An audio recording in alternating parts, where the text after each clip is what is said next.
Liftoff will start in T-minus 10 seconds.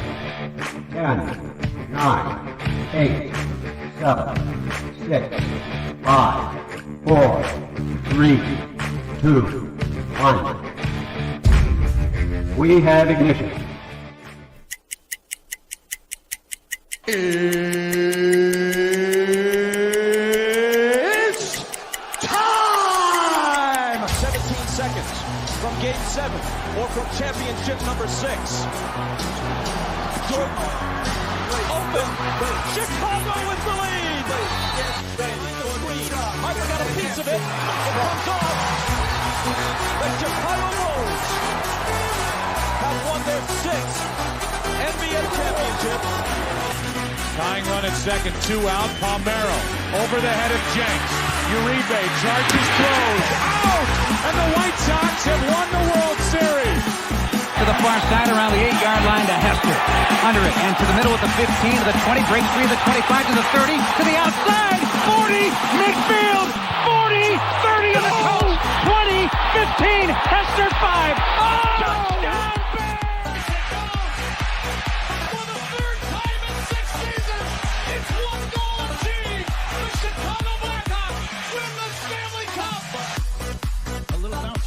Toward Bryant. He will glove it toward Rizzo. It's in time. And the Chicago Cubs win the World Series.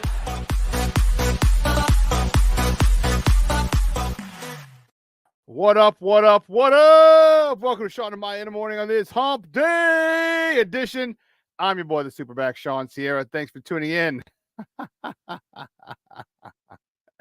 I just said something in the comments that's awesome. If you're watching us on Facebook Live, well, then I guess you found us on Facebook. And if you're not following us on Facebook, what? Come on, go to Facebook, type in Sports Zone Chicago, click the like button. Now you're following us on Facebook. I hope it's simple. But wait, go to the show's page, go to Shawn and Maya in the morning, like that page. So not only will you be following Sports Zone Chicago, but you'll be following Shawn and Maya as well. If you're watching us on our YouTube channel, excellent. And if you're not subscribed to our YouTube channel, what? Come on, man. Go to YouTube, type in Sports Zone Chicago, click the subscribe button. Okay. And also click the notification button. That's the little bell next to it. And that'll let you know anytime a show from Sports Zone Chicago is going live. You get it? You got it? Good. Now, if you're watching this on our mobile app, please don't tell me you didn't know we had our mobile app. Come on, man. Listen, go to wherever you get your apps from, whether it's iTunes, Google Play, Amazon, Walmart, Kmart, 7-Eleven, Zayre, Zemsky, Macy, Montgomery Ward, Woolworth, Weebolts, Gold Blast. Doesn't matter. You go there, you type in Sports Zone Chicago, you download it, you take us with you on the go. So not only do you get Shawn and Maya in the morning 3 days a week, and not only do you get our other live shows throughout the week, and not only are they archived there like they are on Facebook and YouTube, but I'll tell you what, we give you a slew. And I mean a slew of articles thanks to my man Clarence Council III. Big up to Clarence for keeping you abreast of all articles Chicago sports related. Now, if you're watching this on a Roku channel, man, I like that kind of party, baby. All right, if you don't know, you better ask somebody. We have our own Roku channel. If you have a Roku television in the house, do us a favor. All right, download Sports Zone Chicago's channel right to your television. I put it there right next to Netflix, Hulu, HBO Max if you're watching Hard Knocks, Hulu, Disney Plus, Paramount, Stars. Ooh, reminds me, next Friday, 9 days from today, Power, the final season of Power Book 2, where Tariq's in college. Anyway, I digress. Download Sports Zone Chicago's channel to your television. You can watch us on the big screen. Hell, run a big screen right. Mickey, Fakey, now. You can also tweet the show. You can tweet us at Sports Zone Shy. That's CHI at Sports Zone Shy. Now, if you want to follow me, just me personally online, you want to know what I did? Well, let me tell you what I did. I made it nice and easy for you folks. Nice and easy. One handle for Facebook, Twitter, Instagram, Snapchat, and TikTok. All one handle at the Shawn Sierra. You know what? Peep this morning. So I have a glass. Let me tell you the story. So you see, it's a glass of Walter Payton. I can't think. Okay, and I'm drinking freshly squeezed orange juice. Now, let me tell you something.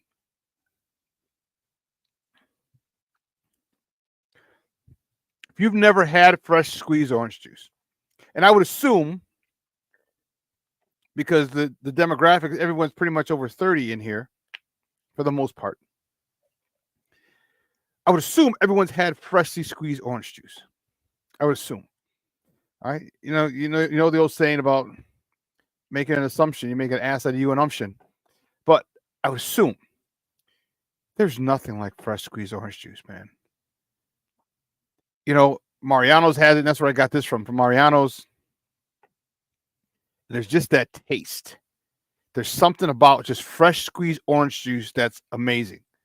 But anyway, so I had this glass.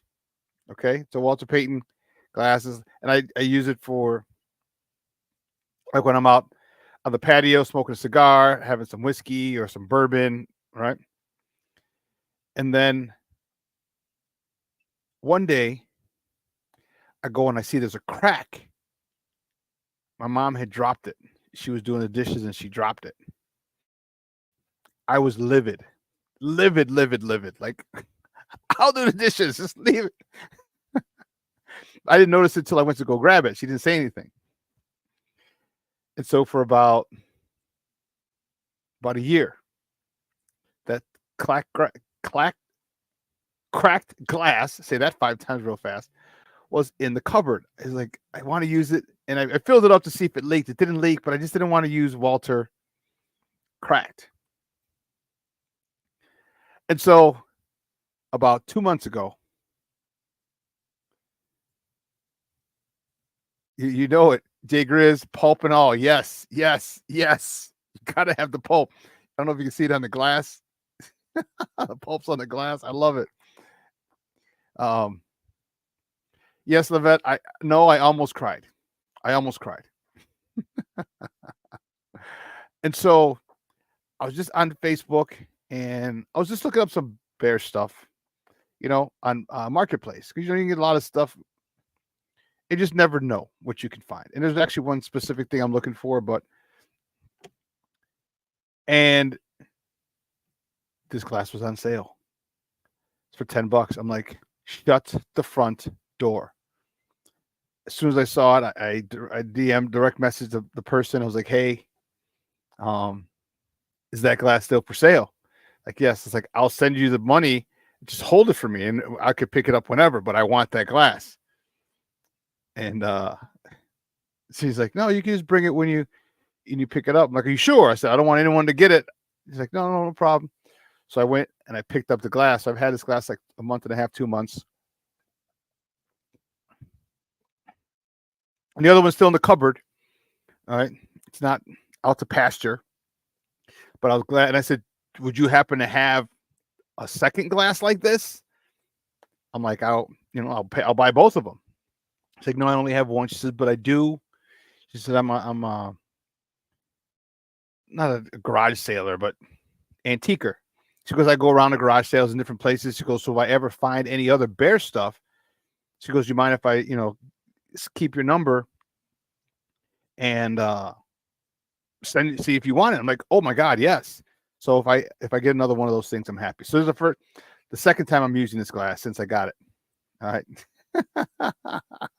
I love this glass, dude. I love it.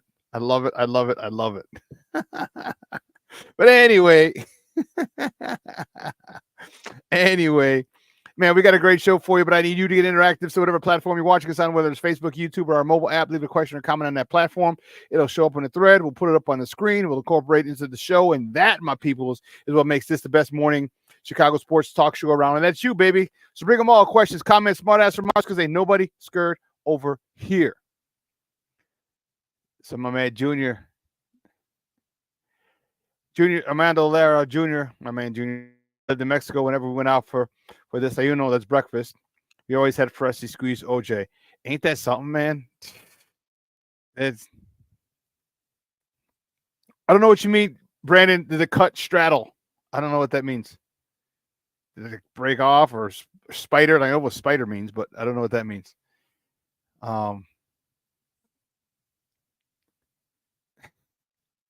Let's see. Brandon.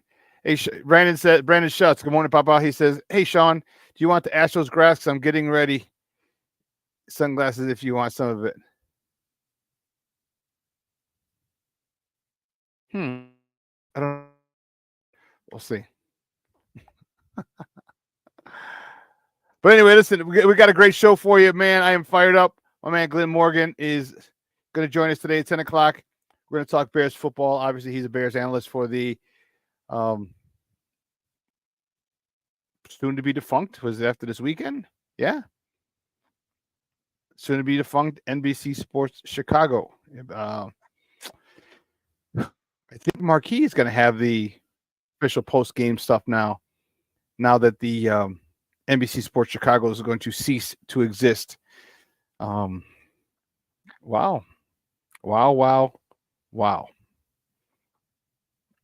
That'll be dope to see how who does the new, Bears post game and all that other good stuff. Interesting. But anyway, 10 o'clock, Glenn Morgan is going to join us. The man I'm fired up is we're going to talk about the final cuts. We're going to talk about state of the Chicago Bears.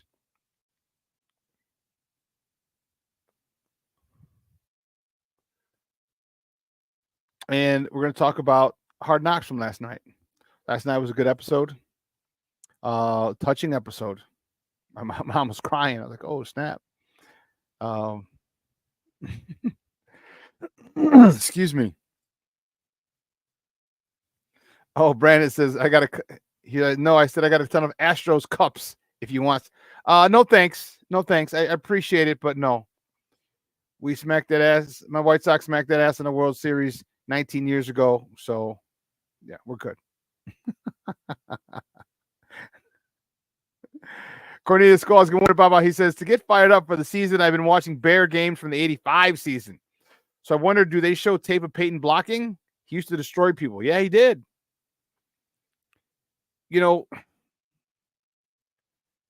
There's when you watch someone great or a great team,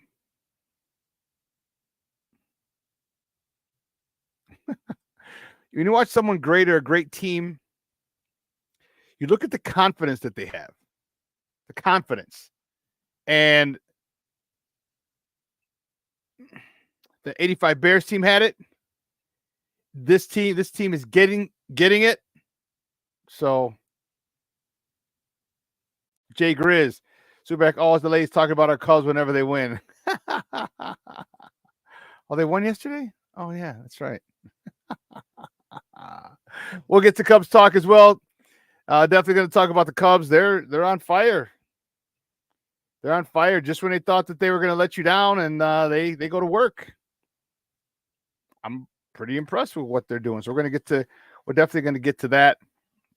But at 10 o'clock, our man, Glenn Morgan, is going to call and join us, and I'm looking forward to that. I can't, you know what, Jay Grizz, just a little talk. You guys are in second place. You're 9 games back. You're probably not going to win the division, but you're 9 games back. And, you're 1, 2, 3, 4. Or you're tied with San Fran. 2 games behind New York. And a game behind Atlanta. No, 3. So you got a shot. You guys actually do have a shot now. So we'll definitely talk a little Cubs for you. For all my Cub fans, excuse me. We'll talk a little Cubs for you. I don't want you to be upset with me because I don't talk Cubs.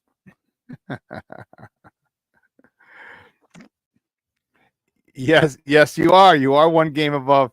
Jay Grizz writes, and I want to hear something funny. I actually have that. Oh, shoot. That banner. Oops. Yeah, I have that ready to go. So we will do that. We'll talk about about your Cubs. Because I know you guys are fired up, and you should be. All right. I know a lot of people are frustrated with the Cubs. All right, because it just seems like they got you all excited, and then they lose some games. And at this stage of the season, now is not a good time to be losing games. Now is not a good. The thing is, you got to win. You got to sweep. When a situation arises, you have to sweep. And but it sounds harsh, but this is a situation that the Cubs put themselves in. All right, so there's no one to blame but themselves, and they're doing a good job. They're doing a good job of it right now. They're doing a good job of staying in the picture. So, I'm not going to say that I'm actively rooting against the Cubs. I mean, I think you already know I am, but I don't have to say it. That's a shame. It's like most people just can't be happy. Like Sox fans can't be happy for Cub fans, and Cub fans can't be happy for Sox fans for the most part. All right, there's some people who are. Not all of them are meatheadish like me and the majority of the fan base. Not all of them, but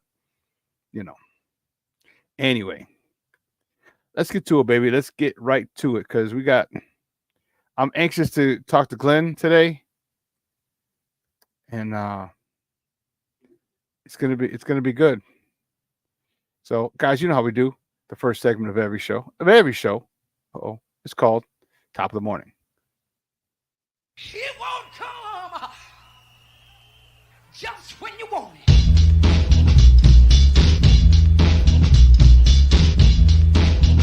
Top of the morning to you. Top of the morning to you. Top of the morning to you.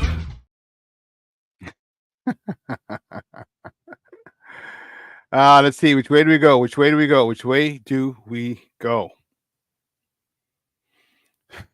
I know which way do we go. Where'd you go? The Cubs. There you go, baby. CJ Grizz, we start off with your peoples. The Cubs, they beat the Pirates 9-5 yesterday. Justin Steele got the win. He's 5-5 on the season. He went 5 innings, 6 hits, 2 earned runs, 2 walks, 6 punch-outs. Seiya Suzuki 2 for 4 with a homer, his 19th of the season, driving in his 62nd and 63rd runs of the year. Dansby Swanson was 1 for 2 with a homer, his 12th of the year, driving in 3 RBIs, 48th, 49th, and 50th on the season. Victor Amaya this dude is on fire. Lord have mercy. Another great game, 2 for 4 with 2 RBIs, 36th and 37th of the season. Jay Grizz, just for you, Papa. Here you go. Cubs are above 500 for the first time in 3 months. 3 months. It took you a while. A little too much bullshitting and acting like you got time, and now you barely have time. But the next top of the morning topic, keeping it with the Cubs. The Cubs with the sweep. Oh, let me get that out of there. Let me put this in scroll mode. Jay Grizz, we'll leave this up for you, Papa, while we do this. The Cubs look for the sweep today in Pittsburgh. First pitch is 11:35 a.m. Central, our time. So don't forget, they're an hour ahead. So it's 12:35 over there in Steel Town. You can catch that game on the Marquee Network, or you can catch it on 670 a.m. That's their flagship station. All right. Where'd you go? See, goodness. Interesting. See, I forgot to do that. There you go. The probables for today. Kyle Hendricks is on a bump for the Northsiders. He's 3-10 with a 6.33 ERA going up against Paul Skeens, rookie phenom. He's 8-2 with a 2.16 ERA.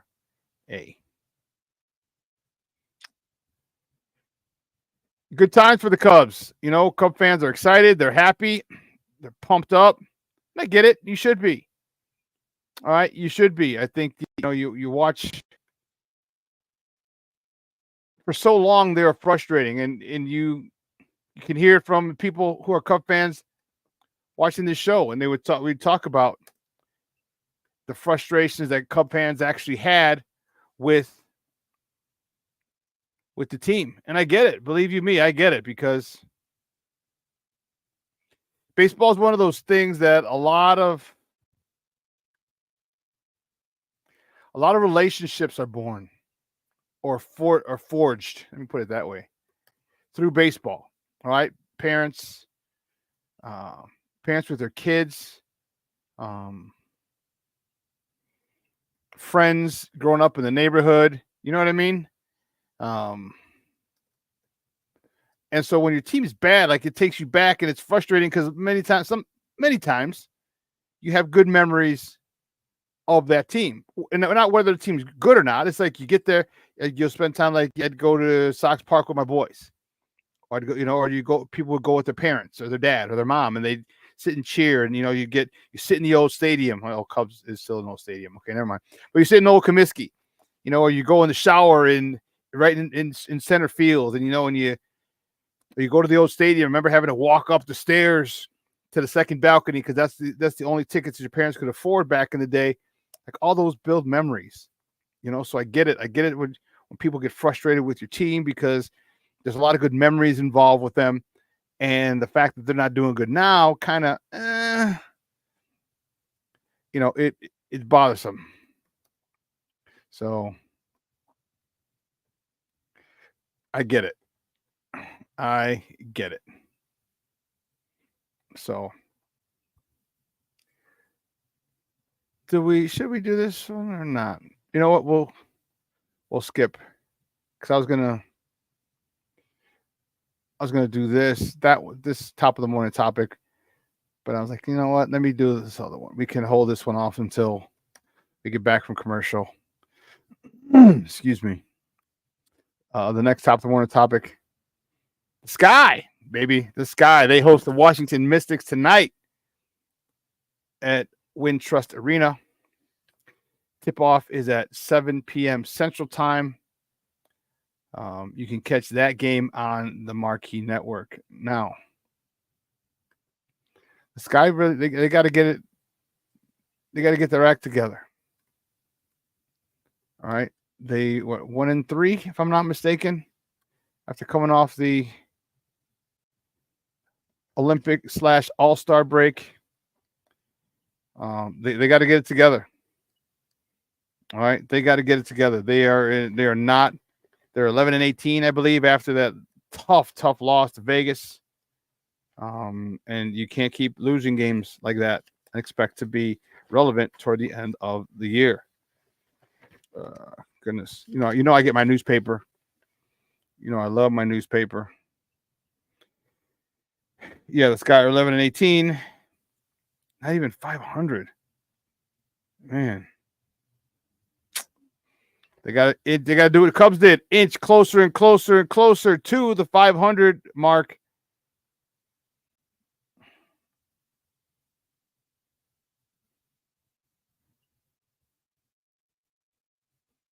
What?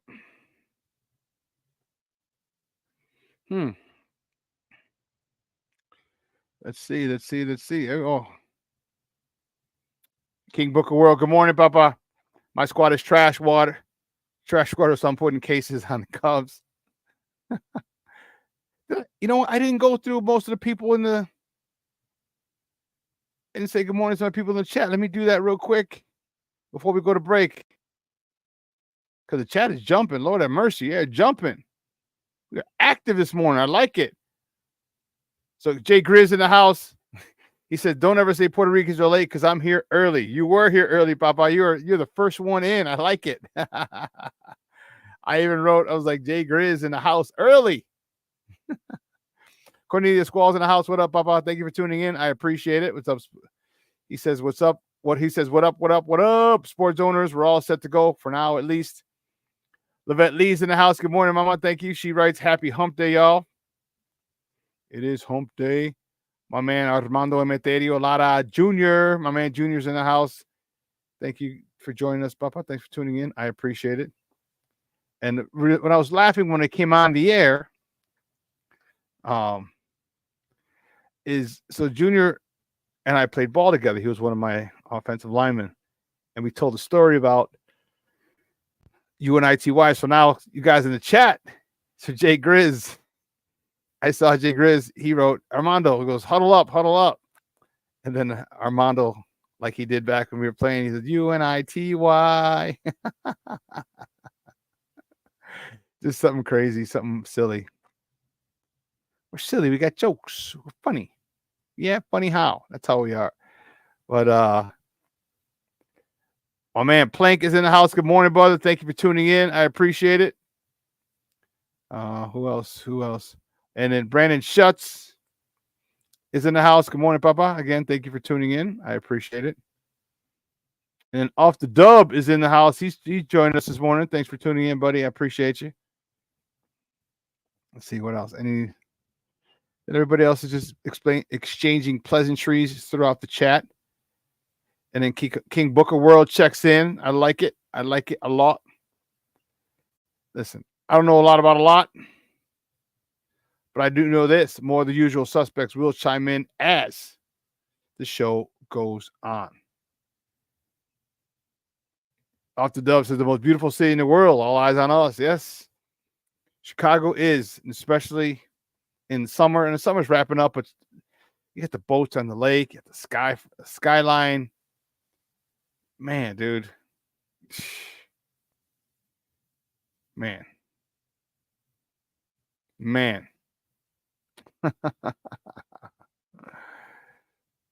Jay Grizz, you better watch your mouth.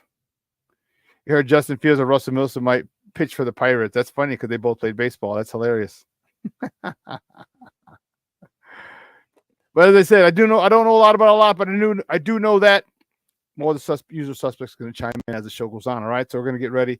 We're going to take a quick break because on the other side of the break, we are going to hit the final top of the morning topic. So don't go anywhere, folks. Keep it locked right here. Shawn and Maya in the morning on Sports Zone Chicago.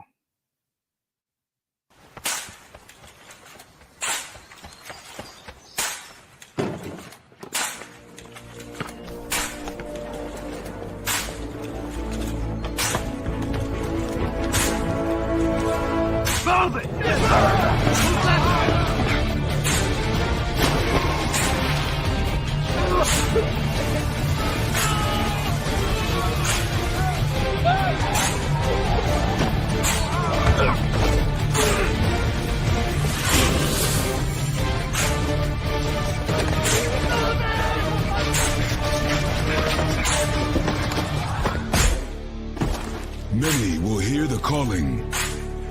Few will earn the title. United States Marine.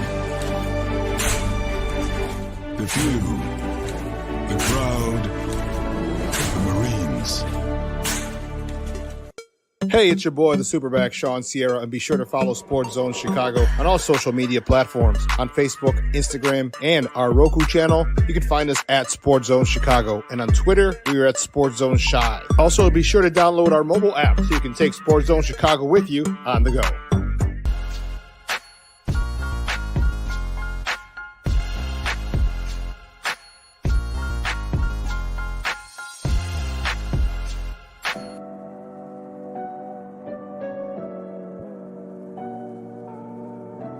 How do you take care of your mind health? For my mental health, I meditate in the mornings. I have my dogs. They're the best. I just find ways that help me just relax. Finding things that make me happy, like being close to my family. I meditate a lot and read books. I have hobbies outside of the game. I'm able to switch off. I'm able to turn my brain off from the game of basketball. Your mind health matters. Your mind health matters.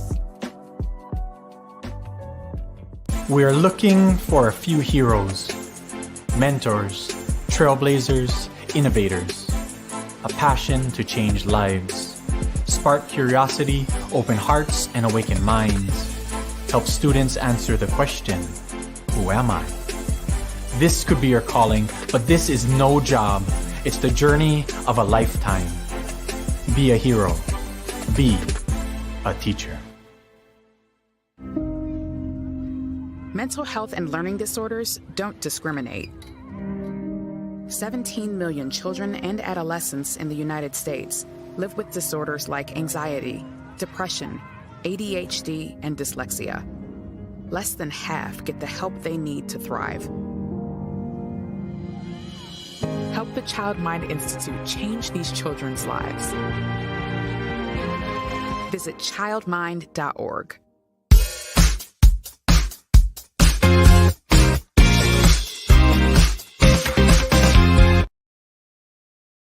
Gonzalez with 2 on, nobody out. On the ground towards third, diving play, Paredes. Long throw from his knees and picked by Bellinger. Well done by Isaac Paredes, and a great job of digging it by Cody Bellinger. Just in the nick of time over to Bellinger. His first time. Swing a drive to right, down the line, in the corner. That ball is up against it's over the wall. It's a 2-run homer. Sayas with a man at third. Infield in. Dansby drives one in the air, deep right center. Back toward the wall, it's got a chance. Gone! A 2-run homer for Dansby Swanson. And it's 5-2. He crushes that one. Mom and Dad in the house. Mom and Dad watching. And you homer? Yeah, they're going to have to take him out for ice cream after the game. Nancy's birthday today, so he just hit a home run for Nancy. Happy birthday, Nancy. Welcome back to Shawn and Maya in the morning on Sports Zone Chicago. Those clips courtesy of the Marquee Network. Those were the Cubbies. Cubbies yesterday. They brought out the Northside Lumber Company yesterday. Woo-wee.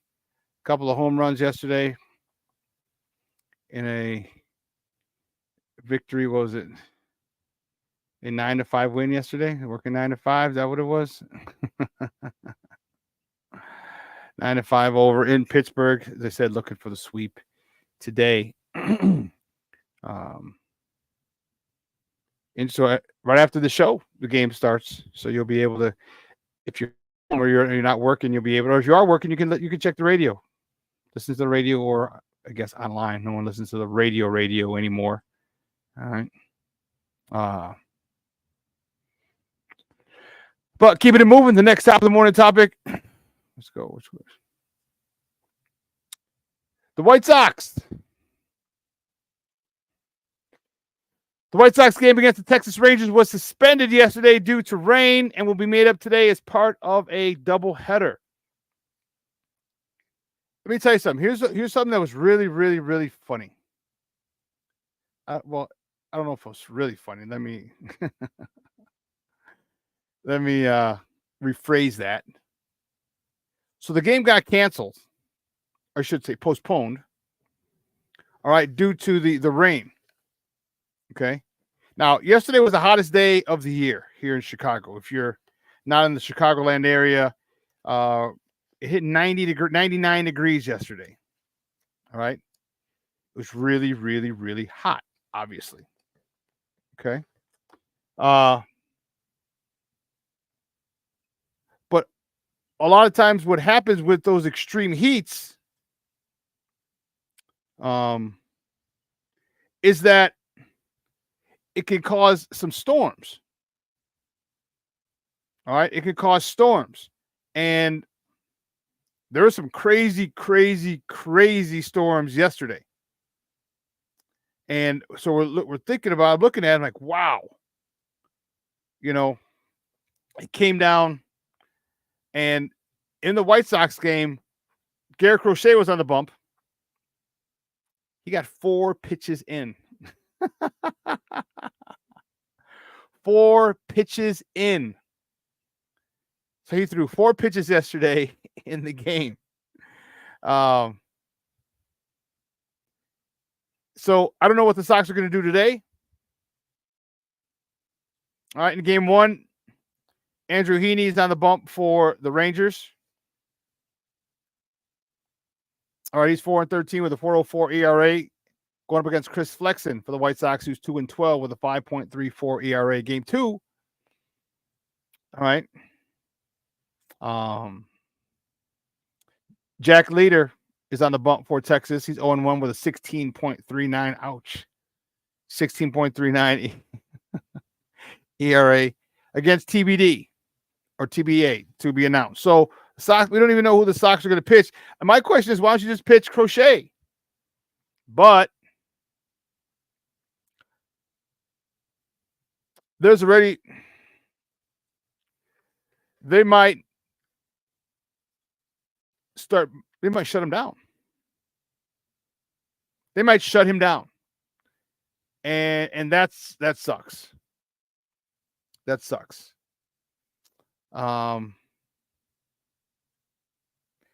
Yeah. You know, I don't know what they're doing with this guy.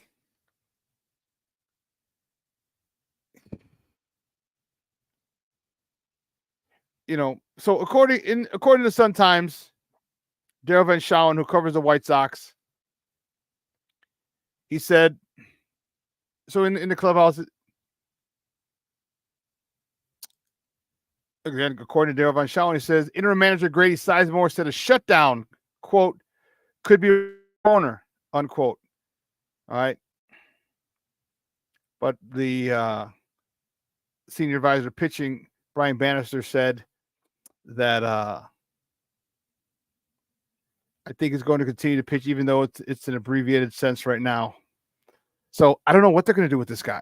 All right, you're going to shut him down because you want to trade him in the offseason. You don't want him to get hurt. Or you're going to keep him in the offseason and you shut him down so he doesn't get hurt. I mean, if this isn't the most asinine and embarrassing thing you could ever have seen or an organization can do, I don't know what is. They're pretty close. And they're doing just dumb stuff. And this organization continues to be the epitome or the model, okay, for incompetence. The model for incompetence. We all know the old saying,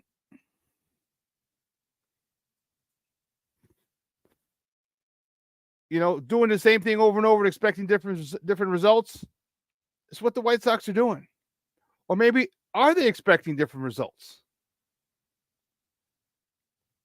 All right. Are they? Are they just trying to do what apparently Reinsdorf's other team is doing, is stay competitive? Because they're not even competitive.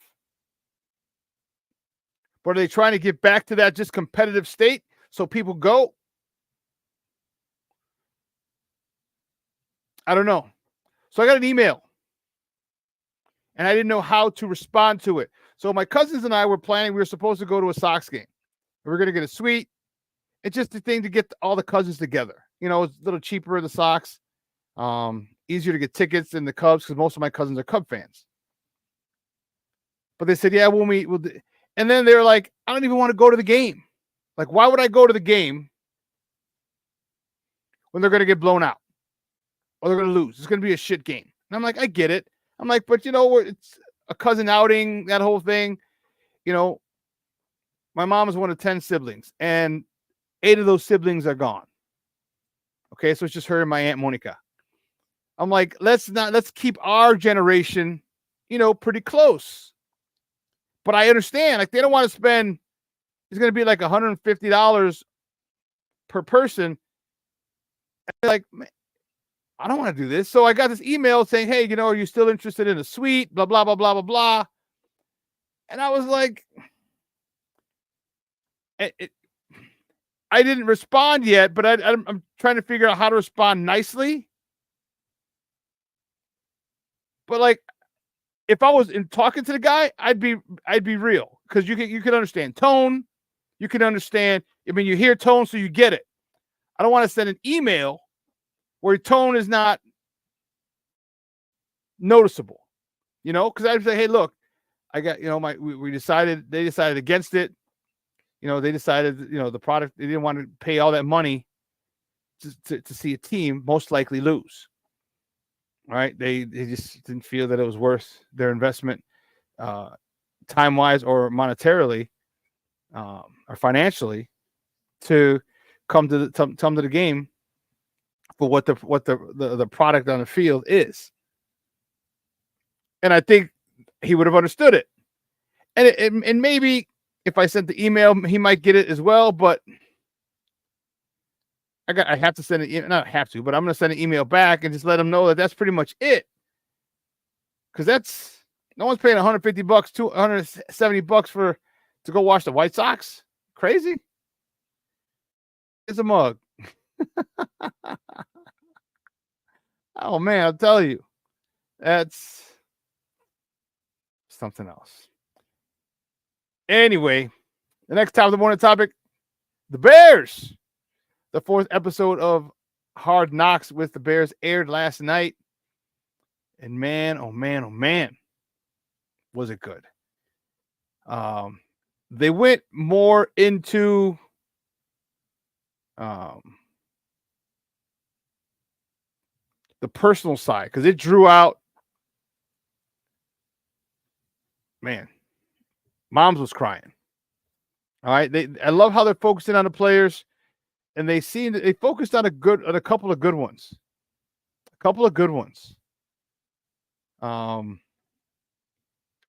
The one that was really, really tough was Ian Wheeler. All right, Ian Wheeler is the backup running back of the undrafted running back out of wasn't out of Howard. Is it Howard?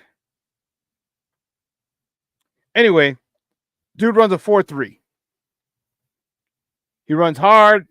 It looks good. Yeah, he is out of Howard. This guy had a legitimate shot. Now, this guy is unbelievably smart. He is going to med school. He put off med school, okay, to chase his dream in the NFL. He put off his acceptance to med school, and it's great to watch them. So they showed a lot about him, and I thought it was great. And they also showed him being injured and kind of limping off the field and realizing after an MRI that he tore his ACL. He's out for the season. Man, it got really real yesterday with that, and because his mom was in the stands, so they were showing his mom. So my question is this, like, of all the footage that they have, like, how many cameras do they have in the stands? You know, like, how many cameras? Because they had a camera on his mom the whole time. They had a camera on I can't remember the DB name. AC was his name. Coulter, number 25. Who was kind of like a journeyman, his 8th team in 10 years, they said. I'm trying to look for the Adrian Colbert is the guy who got, and they talked about his story. He got a little emotional. HBO did a really good job.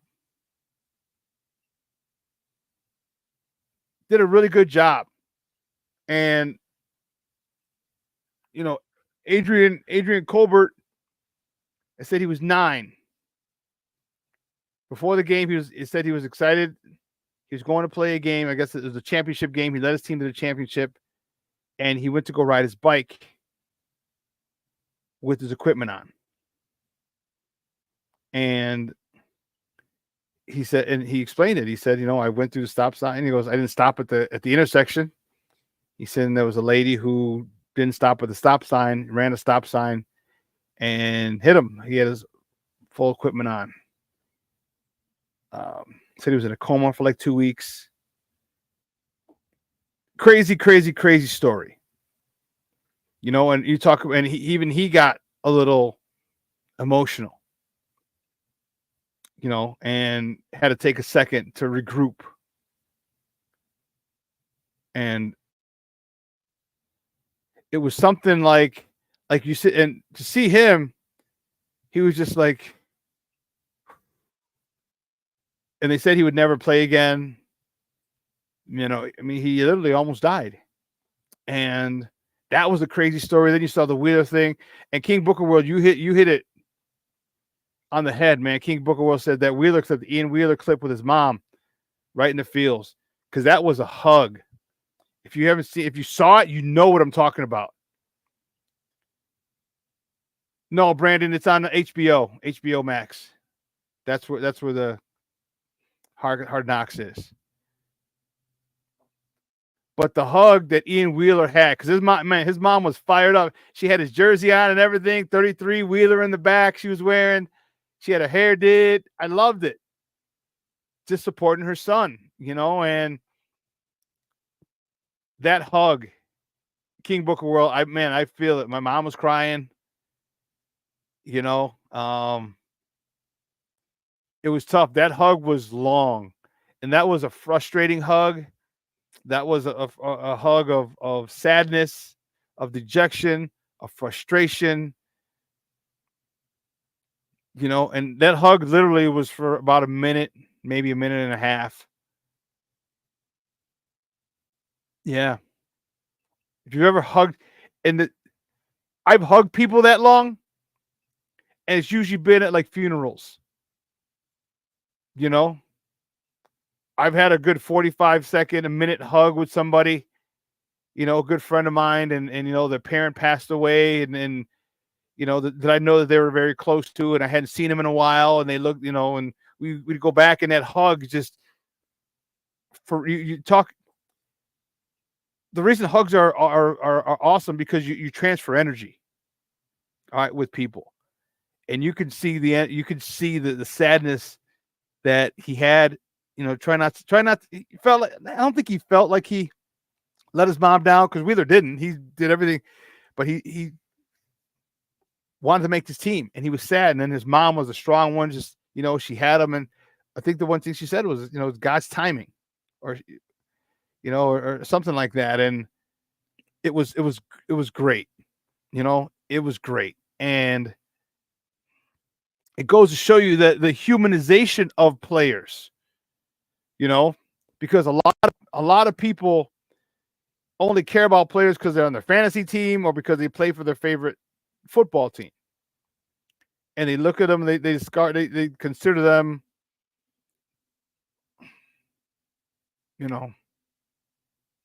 assets, property, commodities. They don't look at them as people. There's a human side to it, and because of the fact that we're Bears fans, we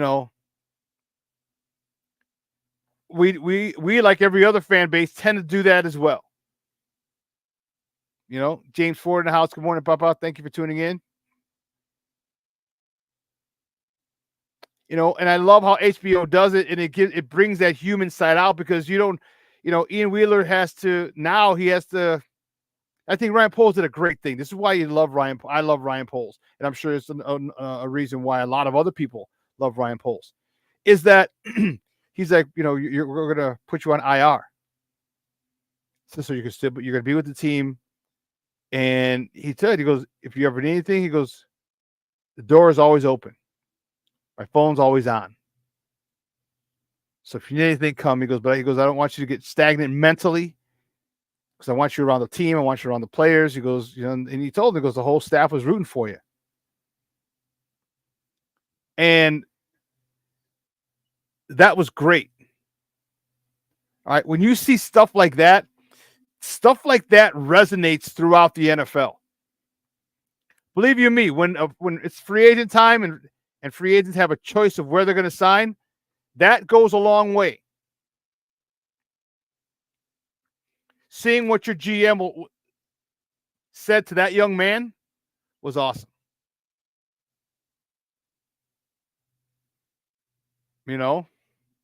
Yeah, Black Diamond's exactly what we're talking about. The door is always open. Remember, he said that? And thank you for tuning in, Papa. I appreciate it.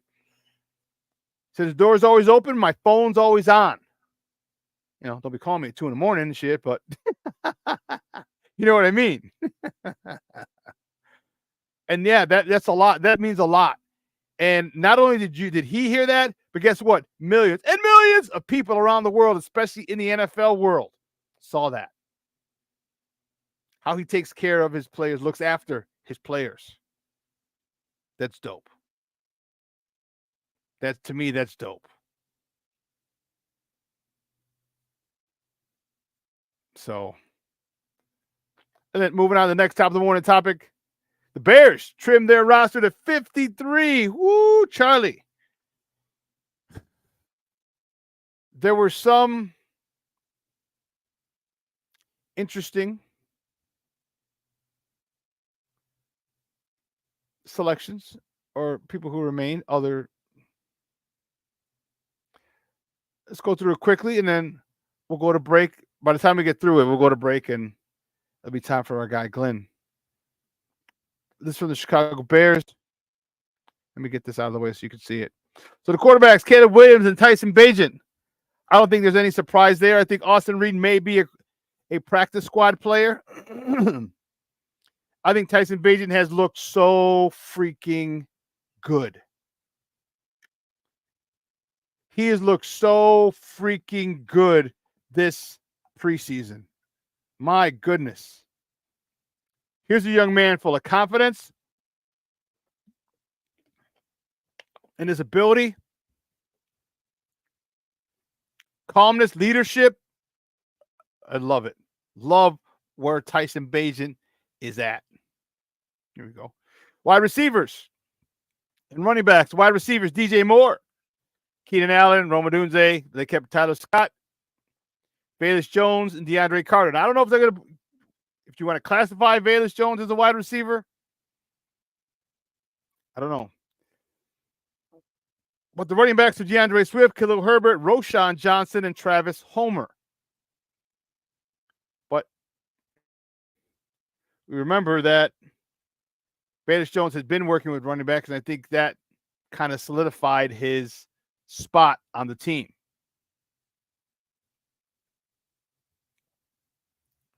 Offensive line, Darnell Wright, Braxton Jones, Tevinjenkins, Ryan Bates, although he was hurt, Nate Davis, Bill Murray, not the comedian, Coleman Shelton, Doug Kramer, kid out of Illinois, Matt Pryor, and Corian Amagaji, the kid out of Yale, who was just activated to start practice the other day.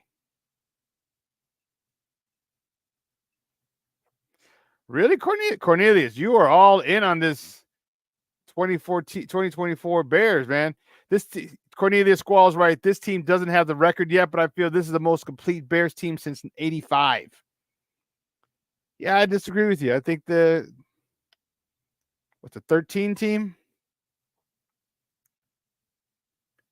The 13 team when with Jay Cutler, Alshon Jeffrey, Brandon Marshall, Matt Forte, Martellus Bennett, Urlacher, Briggs, Peanut. I think that was, I think that team was complete.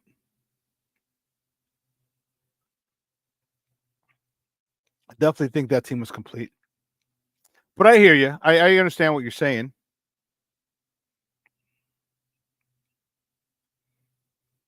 The tight ends, you kept all three. Cole Kmet, Gerald Everett, and Mercedes Lewis. Mercedes, the old man of the crew.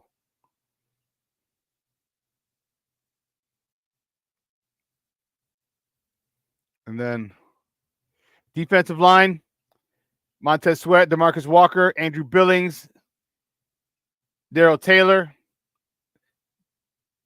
Man, Dominique Robinson made it. Chris Williams, the guy they just traded for. Daniel Hardy was one. I was really happy. Man, they did it. They kept a bunch of them. Daniel Hardy, Zach Pickens, Austin Booker, Gervon Dexter. But Dominique Robinson, D-Rob, Daniel Harding, I liked it. I like the Daniel Harder keep. I do. Big time. Big time. Then the linebackers. Tremaine Edmonds and TJ Edwards, those are the starters. But Jack Sanborn, the jackhammer, I like that key. Noah Sewell. Man, listen, let me tell you. When you're there, when you're one of their draft picks, they're going to give you as much rope as you need, as many chances as possible to succeed. Look at Velus Jones.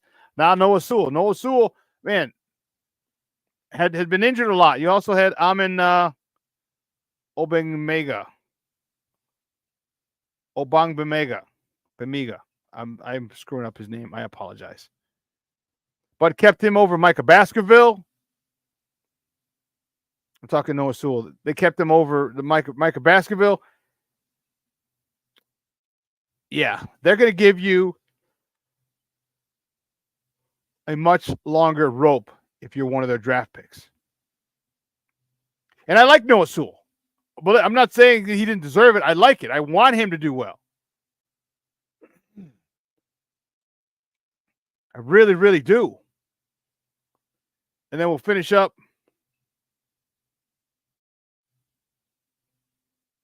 We'll finish up in a second.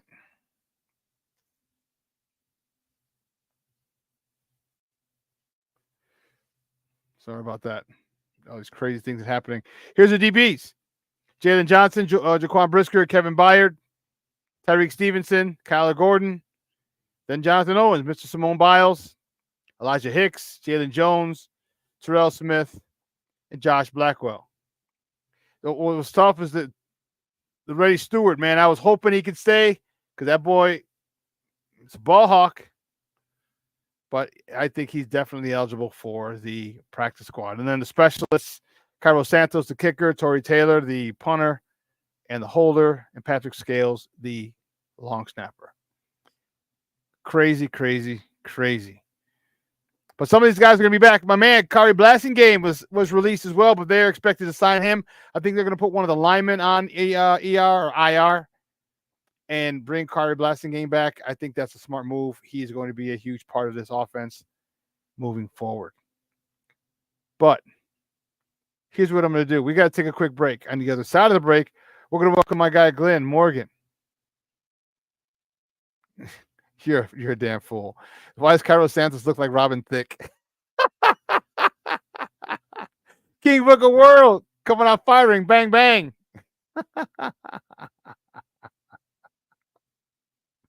That's hilarious. My guy, Glenn Morgan from NBC Sports Chicago is going to join us on the other side. So don't go anywhere, folks. Keep it locked right here. Shawn and Maya in the morning on Sports Zone Chicago. Hey, it's your boy, the SuperBack, Shawn Sierra, and be sure to follow Sports Zone Chicago on all social media platforms, on Facebook, Instagram, and our Roku channel. You can find us at Sports Zone Chicago, and on Twitter, we are at Sports Zone Shy. Also, be sure to download our mobile app so you can take Sports Zone Chicago with you on the go. Time out. How are you feeling right now? Happy? Excited? Angry? Overwhelmed? One of the best things you can do for your mind health is to name what you're feeling. It can sharpen your awareness and help you talk about your feelings with someone you trust. Here are 3 questions to ask yourself. Where are your thoughts right now? In the past, the present, the future? Do you notice any sensations in your body? Is your heart beating fast? Is there a flutter in your stomach? Or are you fully relaxed? What do you need right now? Time with others? Time to yourself? Remember, there's power in this awareness. So find ways to identify what you're feeling today.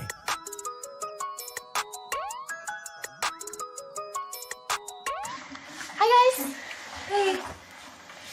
Hi, Megan. Hey, Jessica. Megan, you're a tramp. Brian Fitch told me you guys made out. Everybody knows. He said your breath smells like garbage. And he almost puked. He says you're the most desperate girl he knows, besides your mom. How many boyfriends does she have anyway? Lots? Your makeup makes you look like a clown. That zit is huge, zit face.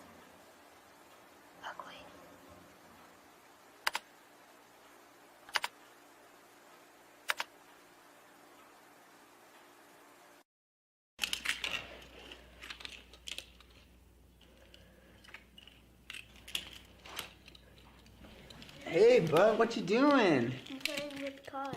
Cars? Can you show me what a car does?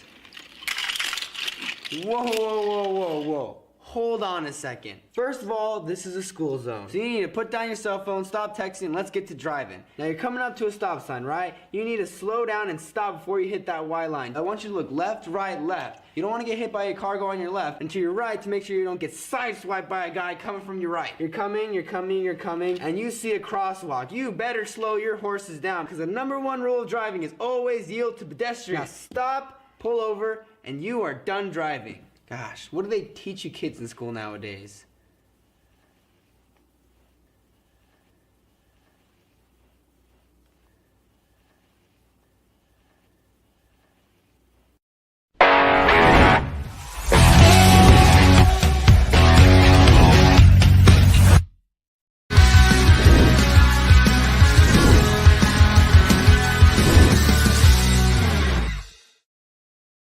freshman who's fighting for a roster spot as well.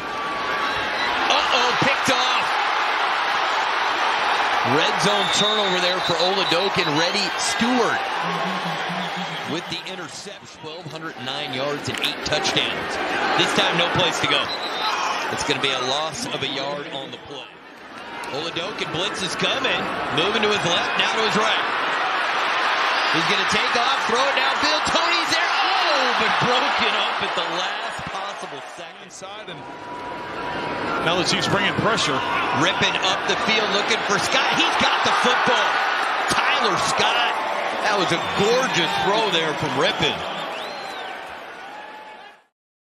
Welcome back to Shawn and Maya in the morning on Sports Zone Chicago. Those clips courtesy of the NFL Network. That was our Chicago Bears as they manhandled the defending champions.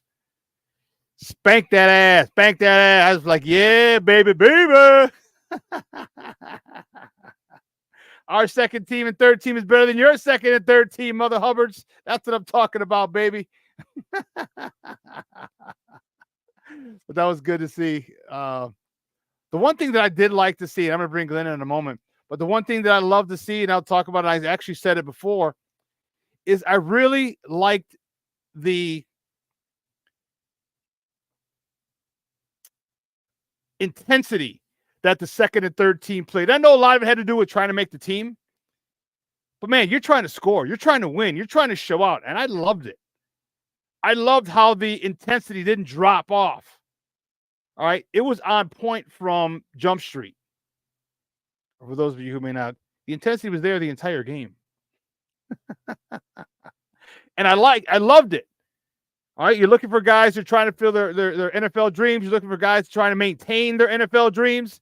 All right, keep it going, get another year or two of those command. You're going to be getting a lot of them checks, man.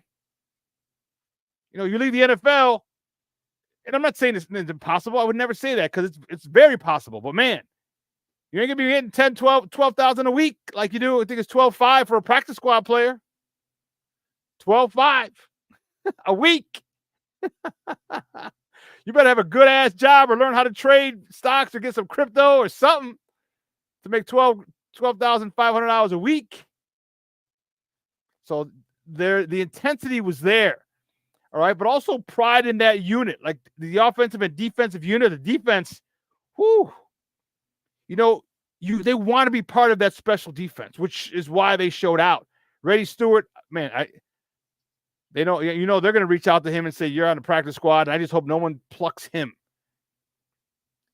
We're going to bring in my guest because we got to talk about this, about the squad, the 53. We're talking about last night's episode and his thoughts in general. Man, he is a football analyst over at NBC Sports Chicago, a good friend of the program. And, man, you can find him on Twitter at True Glenn Morgan. Guys, let's welcome back to Sports Zone Chicago, excuse me. Our guy, Glenn Morgan. I don't even know what program we're on. What program are we on? Glenn, what's up, Papa? How are you? Hey, what's up, Shawn? How's it going, brother? Good. Looking blurry there. I don't know yeah, I just noticed that as well. Did you put your finger on to get a fingerprint or something? I don't know, man. That's not good. Actually, that probably never looked so good. It's probably the best I've looked in quite some time. Well, while you figure that out, we'll talk about it. Hard Knocks was on yesterday. Did you get a chance to watch it? Yeah, and just well, like there you go. Just like magic, it's back. Hard Knocks. Now, what is this show you speak of? Hard Knocks? Is this a prison it's a new show they have on HBO, and it's one of those prison shows. Is that what it is? Something like that. Yeah. It's you know, don't drop the soap. That whole deal. Don't drop the soap. Yeah. Yeah, man. Most definitely checked it out. You know, it's must see TV if you're in Chicago Bear fan, and if you want to talk about Chicago sports, particularly the Bears at this point in time, because the Sox aren't worthy of talking, and I'm not a Cubs fan, so moving right along. Who's that? Who's these Sox you talk of? Hey, man, they're the best at being the worst. You got to be the best at something. All right, we'll go with that one. They're in the history. They'll be in history book for something. Yes. Historic, epically. Yeah, man, definitely checked it out. And it is, you know, Hard Knocks is, you know, it's always going to be tough for somebody because you're watching guys fight to make the team, and then every so often they bring in a player or two who you get attached to. And unfortunately, you see their dreams, at least for the time being, unrealized. And we really got a chance to get into the mind and spirituality of AC Colbert Adrian. And unfortunately, he's one of the guys that didn't make the team. I mean, he had, in your highlight, he made a great play. I mean, that was a hell of a play coming across the field. I mean, that was a sure touchdown and batting the ball away. And here's a guy who's a veteran. He's been in the league for some time. And really, his story just a testament to who and how he is as a person. And you want a guy like that to make the team. When he doesn't, you're a little crestfallen. It stings a little bit, if nothing else. So yeah, and Reddy as well. You see him making plays. Now I'll say this, and 2 pick sixes. He doesn't stumble and fall. Maybe he's on the team. No, I'm not going to knock him for that. But no stretching the means. A great young player, like you said, his awareness. It's not like he has all the athleticism in the world, or the length, or the speed, or he doesn't have that, the certain je ne sais quoi in terms of athleticism that you're looking for. But his awareness, his understanding, his ability to make plays on the ball. You mentioned ball hawking, not dropping passes. That's one thing to get it in fall. How many times did we talk about Jalen Johnson struggling for years to get an interception? It wasn't until last year he put it together and got 4 picks. That can be held against you. And you can't hold that against Reddy. He was making the pick. He was making the plays. And as you mentioned before, the second and the third team, you joked about how they whooped up on Kansas City, second and third team. But it's true. I mean, yeah, everybody's trying to make – all 32 teams have all their second and third units and, arguably special team guys, all the guys on the periphery, on the fringes of making team. Everyone's fighting hard to make the team. So that's true for everybody. But these Bears, they play a little differently. And especially in the secondary, especially the defense, but especially that secondary, man, that is an awesome secondary. And I'll say this right quick. This in the 50 years or so that I can recall of watching Bears football, might be the deepest quarterback room in terms of competency and effectiveness and efficiency that I've ever seen. And I'm not saying that lightly. I mean, Reed's let go, and young guy, I like his upside. And Rippon looked like a professional's professional. And Bajan obviously has improved from where he was last year. He looks more confident. He looks a little bigger, looks a little stronger. And obviously we had the number 1 pick. I mean, this is a very deep receiving room. I thought the quarterback room was deep, the running back room. I mean, a lot of these units look good 1 through 2 and 3 in terms of their activity, in terms of how they're playing, how they're getting after it all. And what does that boil down to? Obviously, a testament to the players and what they're doing to put their first and second foot forward so that they can be professionals. But the coaching staff is what I'm getting at. This seems to be a better coaching staff. I've taken that from the Hard Knocks episodes as well. And offensively, these guys look like they know where they need to be. Where I couldn't say that the last couple of years. There were times, even during the season, where players looked like they were out of position or didn't quite understand what was being asked of them. I believe everybody here understands what's being asked of them. And when an athlete knows what to expect, what to be asked of them, and they know how to go about it, their ability to execute is that much more exponentially intensified. And you see them being able to play free, be able to play to the best of their ability. And that's what coaches are supposed to do. And that's what I think so far, what we've seen in the preseason, that's what I've taken away from it. Man, Glenn, truer words are never spoken. And, I've made the same statement, but in regarding the Bulls back in the 90s, all right, everybody in what it is a coach gives everybody a role. Here's what I need you to do, period. I don't need you to, it could be the same position, but I don't need you doing what I need him doing. And when you clarify a role for a player, man, it takes all the restrictions off, because now I know what I need to do and I can go at it 100 miles an hour. Right. And I think that is not only is that great coaching, but it's also great scouting. So you got guys who are coachable. You got guys who are about the program and understand and go after it. And you have great guys. Like, tell me that Ian Wheeler moment with his mom for like 45 seconds, a minute, if not more. Yeah. That didn't get you, man. Longer than I would have liked. Yeah, longer. They could feel the way. But yeah, you're right, and you feel for him because probably the last couple episodes, you're like, are they on him too much? Can he handle it? He seems like too nice of a guy. They even mentioned that in the last episode. Like, hey man, stop being so nice. You right. got the speed. Translate your speed to power. Those kind of things. And so you got coaches coaching him, and you see him slowly start to come out of his shell a little bit. Yeah. agree. And his mom in the stands. I mean, it's like, to have the mics where they were, and so you're catching the nuances of the conversations that Mrs. Wheeler is having, as well as the Reeds, and even Bajan's dad, of course, who's a show stealer in his own right. Yeah. All those things help tell the story a little bit more, help you get a little more closer to who these people are as individuals, as people, not just the athletes that we see, not just as these weekend warriors that we pay to watch. And for Wheeler, it's like, was the injury a blessing in disguise to some degree? Maybe just for 1 year, because I'm not quite certain if he wouldn't have been cut. I don't know if they would have kept him per se. Bayless, for a variety of reasons, has been someone who's been able to make the team the last couple of years, and he really showed out as a running back and his potential to going forward. Not only that, but also serving as a special teams person. And Wheeler ran back some kickoffs when he was at Howard as well, so that ability's there. But him having the ACL injury, it looks like, okay, hey, he's on IR, so he at least has another year, and collecting a paycheck, it don't hurt.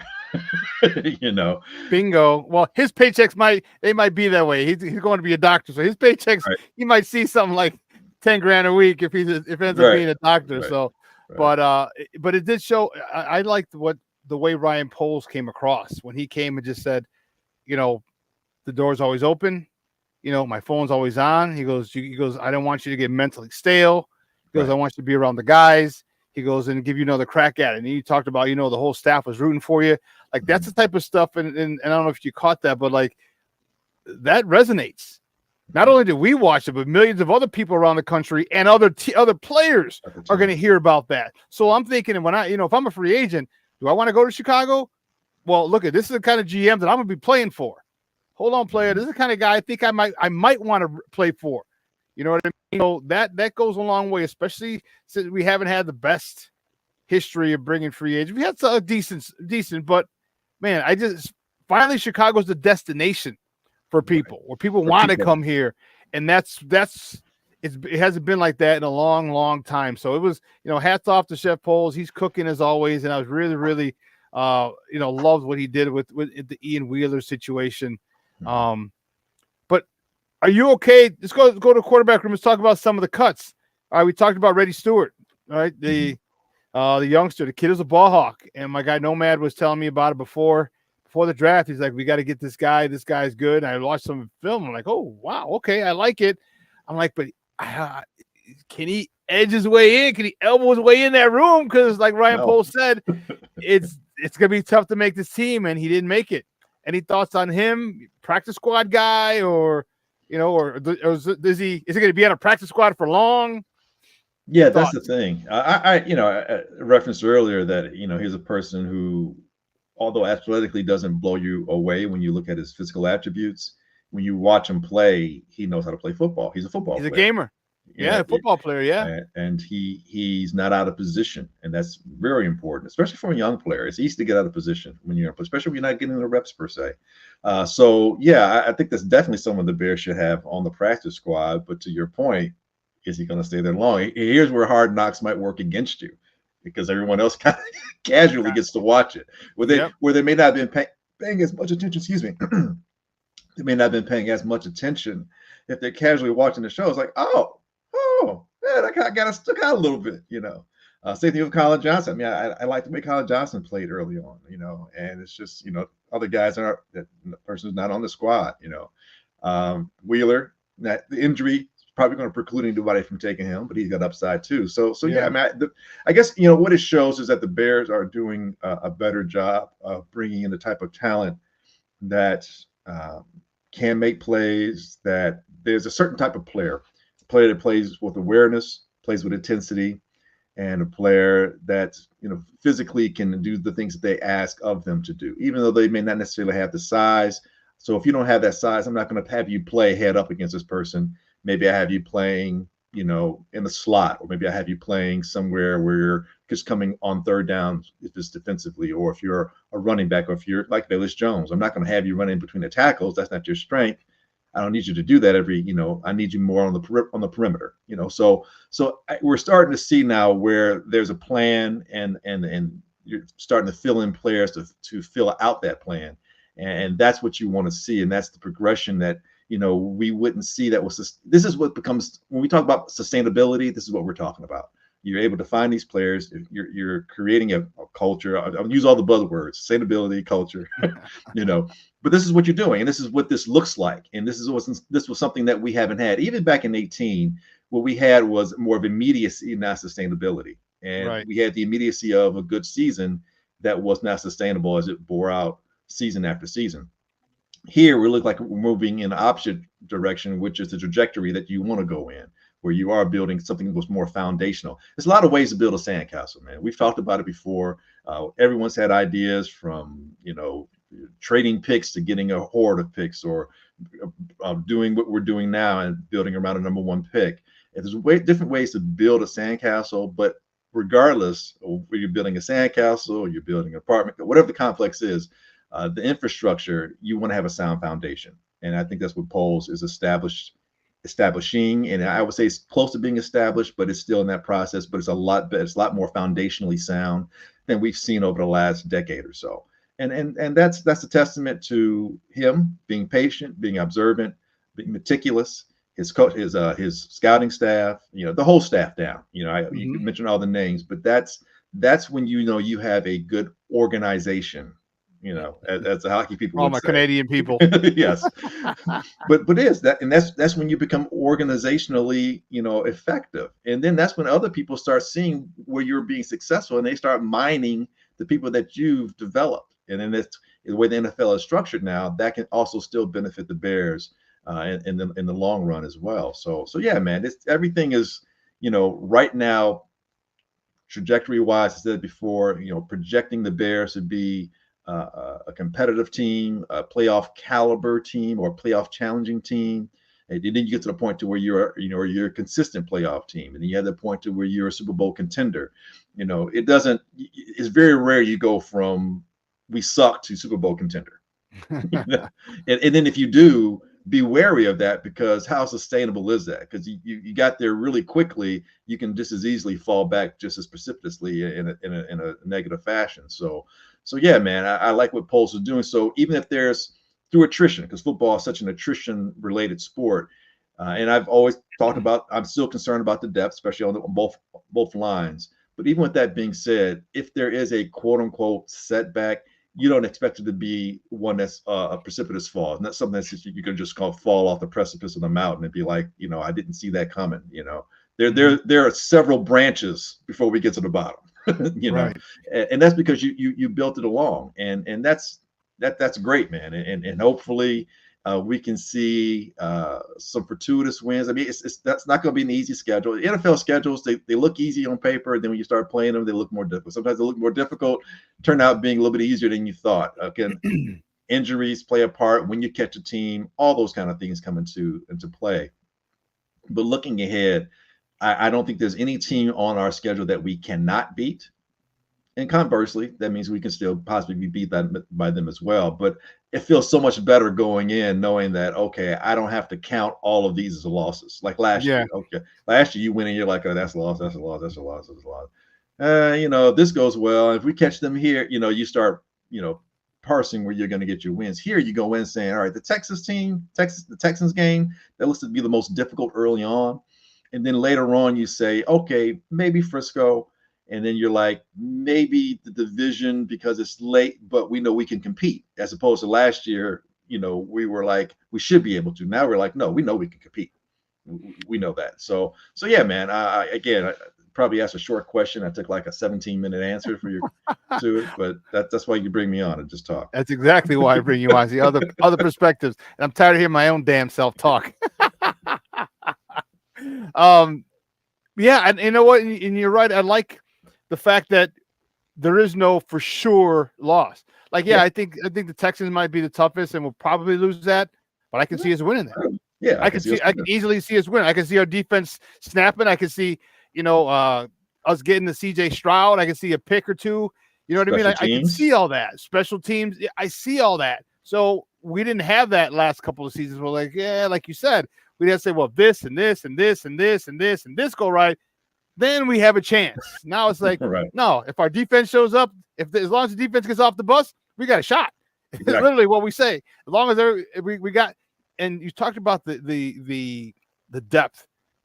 Mm-hmm. Talk to me. One of the guys that I really, really liked that I think a lot of Bears fans did was Kevin Hardy. Kevin Hardy is he's been around a couple of years, but he's playing with a motor. Mm-hmm. He's playing with an attitude, an edge. Like it seems like it was literally all or nothing for him. Like someone had a gun to somebody he loves in his family, and he's coming out. I mean, but the relentlessness that this dude had is like, you're on a mission, dude. Like, this ain't the same Kevin Hart who's been bouncing around the league for a couple of years. You're somebody different. Right. Talk to me about that. And could it be Eric Washington, the effect? Could it be playing with someone like Montez Sweat? What do you talk about him, and what do you think it is? Because this dude has been like insatiable when it comes to getting to the quarterback. Yeah, I mean, Daniel Hardy's been playing, like you said, like a man possessed. And I think sometimes what happens, Shawn, is two things. One, you find yourself in a room with other guys, and because of how they're playing, it somehow energizes you, or because of how they're playing, you see what you were doing differently being done in a way that you didn't see before, and it kind of clicks. And in conjunction with that is the coaching staff. It can also be the coaching staff and how it's being taught, what's being asked of you. You know, coaching matters. You know, I've heard someone say that once, a time or two. Me too. You know, but yeah, it matters more so. You know, developmentally all across all sports. I think professionally in football, probably more so than the other team sports, coaching really matters because it is so compartmentalized. You've got so many moving parts that have to work in conjunction. And guys need to know what they're doing. And you could have a guy that played the same position at a different team, but it was taught differently, or what was asked of him was asked differently, or what was expected, or who he played next to, or how he was energized, or how he, was synergized by the guys that he plays with. And I think with Hardy, you're seeing a combination of all those things. I think it's the coaching staff. I think it's what's being asked of him. It could be the hits principle. Somehow what Eberflus is saying, it connects with him.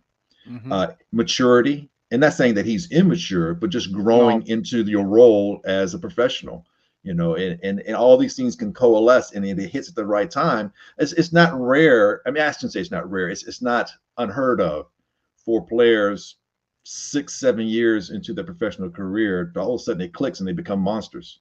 They become, Kurt Warner. I mean, how long did it take him? And all of a sudden the guy's in the Hall of Fame. Like, there's no way in the hell you told me that guy's stocking shelves was going to be in the Hall of Fame. Right. I mean, in the NFL, let alone win a Super Bowl, let alone go to several, take two different teams, and then on top of all that, make it to the Hall of Fame. I mean, it's not rare. You look at Jim Plunkett. He was a first pick overall for the New England Patriots. People forgot he was in the league. He's a backup on the Raiders. Next thing you know, he's leading the Raiders to 2 Super Bowl wins in the 80s. So it's not unusual that it happens. And I picked 2 quarterbacks. That's one of the tougher positions, but it happens all across the positions. It really does. Yeah. Some guys may be in Canada for a while, then they come to America, and all of a sudden, boom, we forgot about them. Some guys come from other leagues, UFL. There'll probably be a player or two from UFL who will blow up in a couple of years. So yeah, man. I think with Hardy, it made everything with Daniel right now. Everything may be clicking, and that's great. That's good for us. It's good for him. Good for us. That's great for us. And guys, we're joined by Glenn Morgan from NBC Sports Chicago, talking Bears football here on Shawn and Maya in the morning on Sports Zone Chicago. And it's great for us. And you know what? It's great because we love seeing those stifling and suffocating defenses. All right, we're used to that. Where how many times do you see a quarterback stand and all of a sudden you just see him cringe because, oh shit, here comes a dude on a twist I didn't see, and his dude's coming 100 miles an hour, and it wham. And those are the type of things that we're used to. Those are the type of things that, that is part of our DNA, like just having a great defense and having more. But now the depth is there. All right. You got Gervon Dexter, who's taking a big step. You've got Montez Sweat. You've got Billings. You've got DeMarcus Walker. But then you got Booker. All right. We just drafted this kid who's had a pretty good offseason. Then you still got Zach Pickens. Then you got Hardy. It's like, whoa. This is what we talked about when we talked about waves of defenders. So now your D-line is fresh, but that offensive line, because they don't rotate offensive lines as a rule, generally, unless someone gets hurt. You don't rotate offensive linemen. you got fresh guys coming in every other series or something like that. That's going to serve us pretty well this whole season moving forward. And I'm excited about it. I'm excited. 12 days away now, 12 days away till opening day. For us anyway. Talk to me about where you think this defense is as a whole. All right, with Eric Washington, with that D line, with the relentless, with those linebackers, with everybody being in the same system. For most people for the third year, some for 2, some for 1. Right. Or talk to me about this defense and how dominant you can see it being. Is it like the 06 team? Is it? Do we dare, even say like close to the 05 team? What do you think this defense? How dominant can this defense be? Yeah, several weeks ago I was just driving. I was thinking about what makes a team dominant, what makes a team special, memorable, iconic, and what made the '85 Bears so special. And I say those 3 linebackers. And the defensive line, without a doubt, because you've got a couple Hall of Famers on that defensive line. But those linebackers were extra special because they could cover in, space. Singletary was decent, but Wilbur Marshall was the best, one of the best linebackers. Like in today's game, he would be he'd be a high-priced linebacker. I mean, you have to watch. He's phenomenal. His ability to change direction, his ability to strike players in space, make great tackles, be able to blitz, just everything. And Wilson as well. The secondary was solid, but not. And the safeties were a little extra special because of that type of defense and that era where the safeties could tee off. I don't know how effective our safety. I don't know how effective the '85 Bears safeties would be in this game, this day and age. They'd still be good. Don't get me wrong, but I don't know if they'd be as effective per se. It'd be a lot lighter in the pocketbook after all them fines. Possibly, but I always say athletes adjust to whatever's asked of them, so there's a possibility. But what was special with those 3 linebackers? Those were special linebackers in their front line. And I look at the Bears in the early 2000s. Again, kind of the linebackers were special. We had Hall of Famer and Briggs is Hall of Fame caliber. But really what made that defense go was, the interior, I think, of that defense. The cornerbacks were nice. Secondary was solid. Mike Brown, when healthy, made it a little extra special. But really with Tommy, that really, and then having Alex on the outside and guy from Indiana University. He used to date Sanan Lathan. I remember everything but his name right now. Ogunleye? Ogunleye, thank you. Everything but his name. Yeah, Adewale and having those guys on the side because they weren't necessarily they created so much up front because of the style of defense that they had. It was like collectively as a team, everything just meshed well with that unit. But obviously, again, the linebackers probably stood out a little bit more, Urlacher and Briggs especially. So I look at this unit, and I think this one's a little different than both of those. I think it'll be great in its own right. But this is the best, deepest secondary I've ever seen in all my years here in Chicago. I mean, like I concur. Your nickel corner. It's an all-star potential dude. Yeah. Your backup in Terrell Smith is like your best 6th man coming off the bench. Obviously, I like both corners have the ability to be locked down. These might be the best, most complete physical and ball hawking corners that we've had, and that can cover if they need to one-on-one. I don't feel afraid if those guys have to be man up on someone. I really don't. And the safeties, and now even with Bayard, I like him a little bit better, more complete. Than Eddie. Eddie was really good ball hawking, but you lost a little with run support. Here, I don't feel there's any loss at all. And Brisker's a heat-seeking missile. He's as good as any safety that I've grown up knowing with the Fensics and the Durisons and so forth, and the Todd Bells. He's kind of an amalgamation of all those guys. So that secondary is extra special, and you saw it so much so that a guy like Reddy's probably not. He has to hope he can make the practice squad. A guy like him would have 2 years ago. He's probably a nickel cornerback starting. You know what I mean? Coming in. So, and the linebackers are still really good too. And they get lost in the wash sometimes, but those guys, Edmonds and Edwards, it's hard to pass. Like the back 7 is going to be special. So what we need is up front. And that's to your question when you talk about the defense overall. If there's any quote unquote weakness or if there's a kryptonite, it's more so a consistent pass rush, but pressure. I've always said that pressure means more to me than just getting sacks. because that pressure can force a turnovers, and you really want that's what you want. You want the ball back. So Gervon needs to be consistent. Yeah, there are times when he gets his pad levels low, he is hard to stop, and it's like, man, dude, he's a load, But then when he starts playing high, he gets stymied. It stagnates, and you don't get the same kind of rush. And we still don't have a consistent pressure coming from the outside on the right side of the defense. It shows at times, and Booker looked really good, but we got to see him do that against first team guys. You know what I mean? Good starters. Yep. Same thing with DeMarcus Walker as far as providing that consistent. So, and again, I'm parsing here. I'm throwing the baby out with the bathwater. I'm being really minute with my critiquing. I think it's still very good.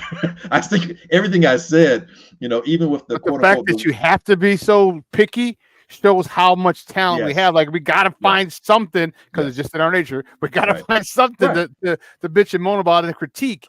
And when you don't, when you're separating grains of sand, that shows, holy cow, that this is really, really talented squad.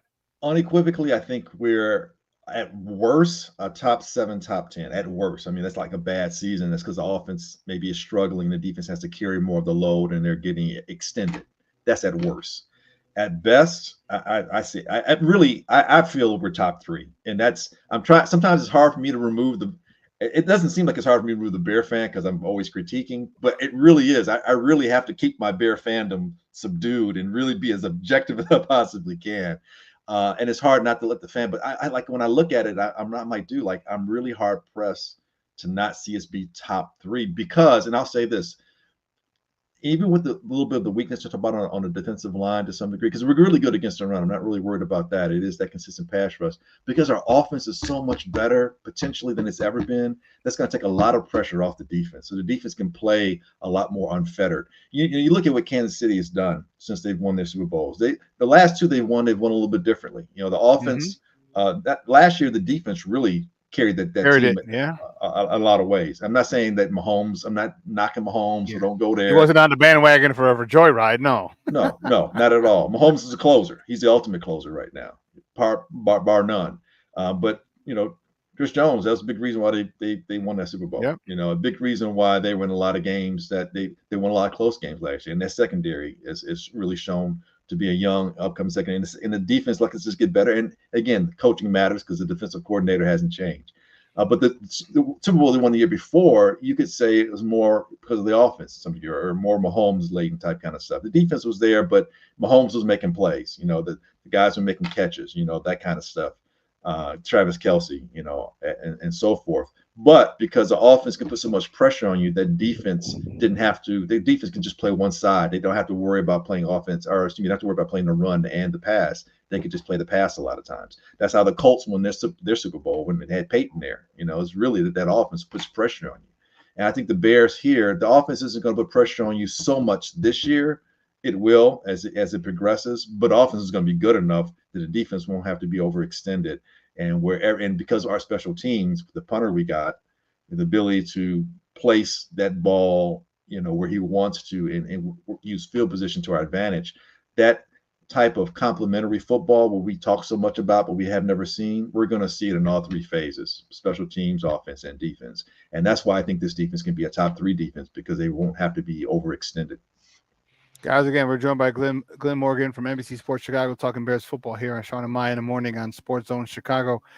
Yeah, people keep forgetting about that 3rd phase, man, and the great stuff this guy can do. And I'm looking forward to, having people pinned inside the 10.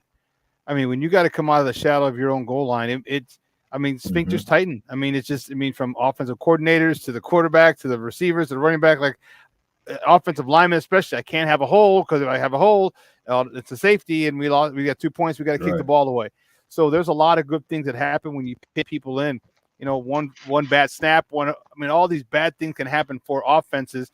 So you know what? If it's the law of averages, the more you get a team pinned inside the 10, the more chance you have of having that good stuff if you're the kicking team, as opposed to that offense. So this dude's going to be an awesome weapon.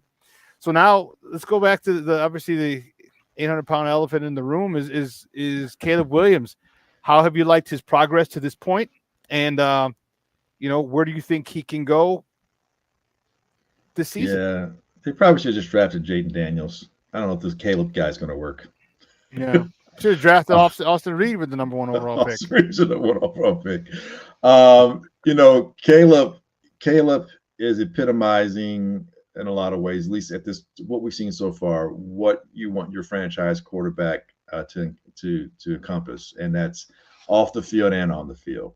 And it's a maturity that is 360. It's a circular maturity. There's you don't see where there's a crack anywhere in there. And I'll say this: I early on last year when he was playing, and you're looking from afar, you don't really know. You have an opportunity to hear him talk or speak or react to things, and you're looking from afar. It was easy to come across thinking like, okay, how much is he focused on the team? How much is he focused on his career?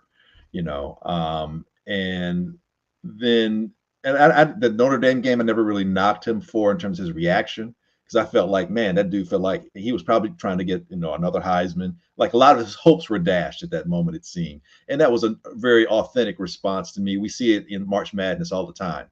These guys' hopes gets dashed and they have an emotional reaction. So where I began to slowly change, and I was always open, it's just because I don't know the guy, I don't know the young man, but these are some questions. Where some of those questions began to be answered for me was when he did his stint on the pivot with those guys, with AC and Crowder and them, and he's from his apartment overlooking LA. That one. Yeah, that. But here's the thing: you find out that that's not the first time he had his own apartment. Mm-hmm. That he had his own apartment when he was in high school. That his parents, like, look, anybody that's got kids and you raised them, you know how you don't want your kids on their own before they're ready. It's a scary problem. So many things could go wrong. And there's a liability issue. Department of Child Protection Services might get involved. Yeah. All these things. But here he is, this young man, while in high school, had his own place. And the fact that his parents knew he could handle that said a boatload to me as a parent myself. It's like, okay, that's different, and so his maturity has been there. We just didn't know it. And we've been able to see that through Hard Knocks and through other times, all the different interviews during the combine, all that kind of stuff. And then when you watch during Hard Knocks, you see how easygoing he is, how effortless it is for him to engage, talk to whomever, that he is not a presumptuous young man. He assumes in terms of his own capabilities, he assumes that he's going to play well because he's going to put in the work. So it's an earned assumption. It's not a narcissistic assumption. But he has ability to mesh in with everyone. And again, it wasn't just us. And when I say us, I mean the fans outside or analysts outside, even the players, even some of the players, like, oh, we'll see what happens when we get into the locker room. Because of how they felt about his predecessors. So for him to come in and to show that maturity, I think that is phenomenal, and that's going to play out on the field. In terms of him on the field, he has shown that special quality. We've always talked about him having the arm talent. That was never the issue. Some of the concerns that we have are still there, but that's him being a young quarterback. He still has to get rid of the ball a little bit sooner. But that's going to come with time. And I just don't want him to fall in love with his ability to play outside the pocket, because it's easy for him to do that because that's part of his game. He's been doing that his whole life. And so that's his easy default. Some people's default might be running. His default is, I'm going to move left, right by a little time, and then I'm going to wing this. If I'm going left, I'm going to square my shoulders and throw it because I know I can. If I'm going right, I'm going to plant my foot when I need to and let it rip. We saw both of those things happen in preseason. So that's there. That's not going to go there. That's part of his game. The growth part is going to come from playing more in rhythm with the offense. And again, that's just going to come with reps, time, competition. But that defense we have is going to make him better sooner. So yeah, I feel that the sky's the limit with this young man.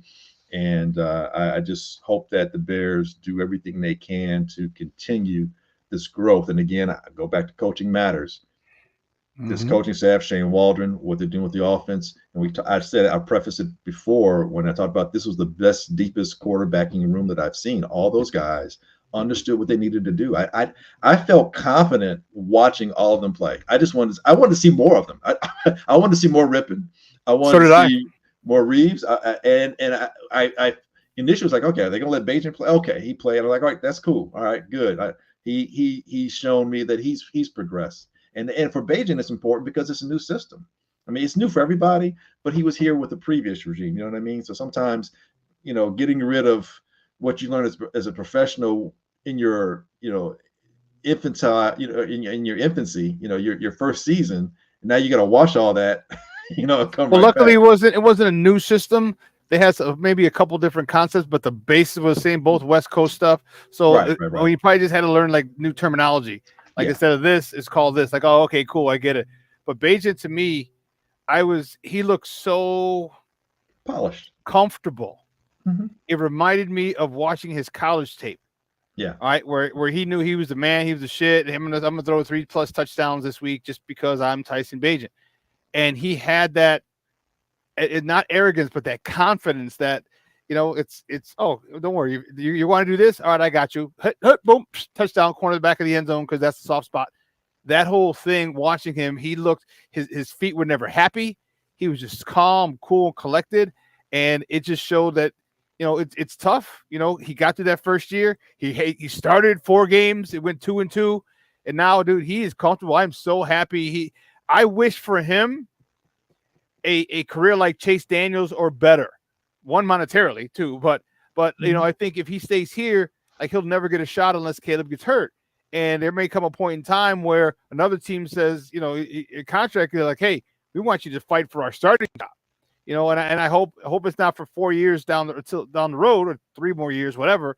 But I love what he's doing. I love him as a backup. Man, I have no qualms whatsoever if Caleb goes down that, oh my God, the season's over. No. This dude he can carry us. He can win us. As we saw last year, he was 2-2. This kid is so. And then Austin Reed. I mean, we saw him, like, he set a lot of records at Western Kentucky too. You know what I mean? And you saw the confidence in him. And unfortunately, he didn't make it. But yeah, that quarterback room has me really, really excited because the drop off is still noticeable. But man, it's the feeling you have when Tyson goes in. It's like, oh, it's Tyson. We're good, and that we haven't had that feeling in a long, long time. So I'm fired up, dude. I can't wait till week 1. It's going to be awesome. It's especially if we handle the Titans, because remember they got don't they have Callahan? I think is their head coach, the kid for the guy from Cincy, which may be one of the reasons why we are able to handle Cincy. That's all Joe Burrow knew was Callahan as his play caller, and now he's gone. So we have to keep an eye, out on them. I see how they do if they fall for a while. But I think this Tennessee team's going to be a formidable one to start. Yeah, it'll be a challenge. I know a lot of people have said that I'm always negative and that I'm always rooting for the other team, or it seems like I'm not rooting for the Bears to win, or I'm not saying the Bears are definitively going to win. I've lived here too long, so I'll just say that. But no, again, objectively, when I look at that team, again, you mentioned Callahan, who's the son of Brian Callahan.